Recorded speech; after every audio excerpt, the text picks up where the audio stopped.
5 representants dels diferents partits catalans que ens representen al Congrés dels Diputats a Madrid han assistit a la seu de la Societat General d'Autors i Editors a Barcelona per debatre el posicionament dels partits davant del cànon.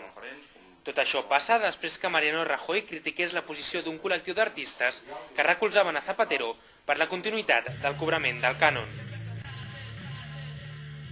Iniciativa per Catalunya Verds ha presentat un decàleg que, entre d'altres aspectes, el que vol, per damunt de tot, és protegir els drets d'autor. Que, evidentment, tenint i fent compatible els drets dels autors, això intocable, perquè si no hi ha gent que pugui crear, doncs no tenim cultura.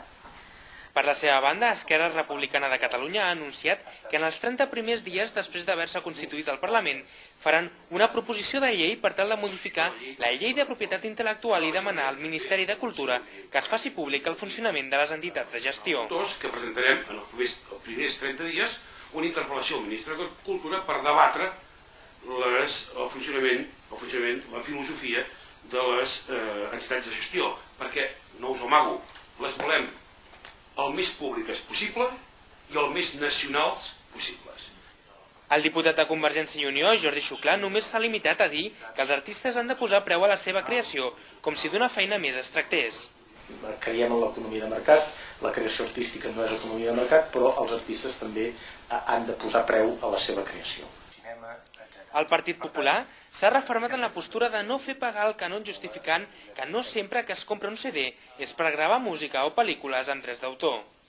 I el que no creiem és que de forma indiscriminada es faci pagar a l'usuari per una suposada utilització fraudulenta d'allò que s'adquiri.